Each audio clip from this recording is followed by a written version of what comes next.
Hey everyone, welcome.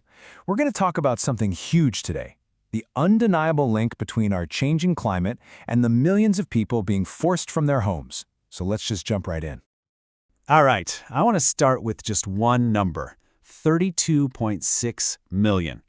Just let that number hang in the air for a second. What on earth could that possibly be? Well, that's how many people were forced out of their homes by disasters in just 1 year, 2022. We're talking floods, storms, droughts, the works. And this isn't some far-off prediction, right? This already happened. The scale of that disruption is, well, it's just mind-boggling. And that really gets to the heart of what we're talking about today. I mean, if your home is suddenly gone because of a flood or your farmland is too dry to grow anything, where do you go? What happens next? That's the big question. Okay, so to really get the human side of this, we first have to understand what's happening to the planet itself. Let's look at the science, and for that, we're pulling straight from the big one, the 2023 report from the IPCC, the Intergovernmental Panel on Climate Change. So, check this out. Just in the last decade, from 2011 to 2020, the planet's surface was already 1.1 degrees Celsius warmer than it was before the Industrial Revolution. Now I know 1.1 degrees doesn't sound like a lot, right? But for an entire planet, that's like the Earth running a pretty serious fever. And to put that into an even bigger context, think about this. The amount of CO2 in our atmosphere right now is higher than it's been in at least, wait for it, 2 million years. This isn't just some natural up and down cycle. We are way, way off the charts here. And as for the why, well, the science is settled. The IPCC, the top climate science body in the world, puts it this way. Human activities have unequivocally caused this warming. Unequivocally. That's about as definitive as it gets. Case closed. All right, so we've got the diagnosis. Now, what are the symptoms? How is this planetary fever actually showing up around the world? The thing is, the effects are everywhere, and they're all connected. We're seeing sea levels rising faster and faster.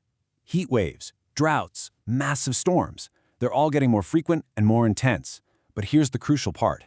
Not everyone is experiencing this the same way. In fact, if you live in a highly vulnerable region, you're 15 times more likely to die from a storm or a flood. 15 times. That's where this crisis gets incredibly unfair. And that, right there, brings us straight back to the human cost. All these planetary symptoms, they're creating this massive, rising tide of people who have to move. And it's something we just can't look away from anymore. So let's really break that down. What does this mean for people? I mean, when we talk about glaciers melting and seas rising, what does that actually look like for a family, for a village, for a real community on the ground? Well, the IPCC gives us a number, and it is absolutely staggering. Somewhere between 3.3 and 3.6 billion people live in places that are considered highly vulnerable to climate change. That's nearly half of everyone on Earth. Just think about that. That's the number of people living directly in harm's way. And remember that first number we started with, 32.6 million? The European Parliamentary Research Service came up with a really powerful way to think about it. It's like the entire population of Australia having to pack up and leave their homes. And that's not a one-time thing. That's happening every single year. Okay, so we've established millions of people are on the move. But here's where things get really complicated. When they're forced to cross a border, they hit a wall, a legal wall. There's this massive protection gap, and they basically become refugees, but with no legal status. Here's why. International law, specifically the 1951 Refugee Convention, is super specific. It defines a refugee as someone fleeing persecution because of their race, religion, nationality, and so on. See what's not on that list? Yep, there's nothing in there about being forced out by a flood or a drought. And this really shows the problem in black and white, doesn't it? On one side, you have a convention refugee, someone fleeing persecution. They're protected by this major international agreement. On the other side, you have a person displaced by climate change, fleeing a disaster. And they're not covered. They fall right through the cracks into this legal black hole with no official protection. So, where do we go from here? The future isn't written yet.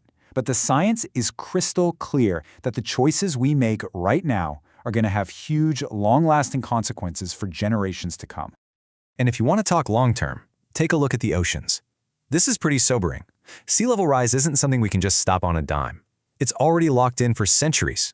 Even if we somehow manage to limit warming to 2 degrees, we're still looking at seas rising by 2 to 6 meters over the next couple thousand years. That's the legacy we're building today.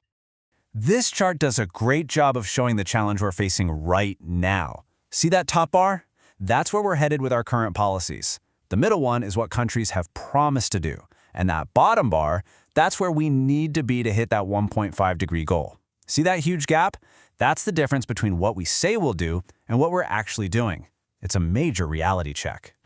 So it's really a two-part problem.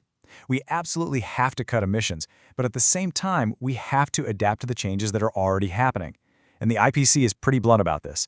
We're falling behind on adaptation, and the money needed to help the most vulnerable places prepare, it's just not there, not even close. So I'll leave you with this question to think about. The science tells us that climate doesn't care about borders. A hurricane doesn't stop at a line on a map.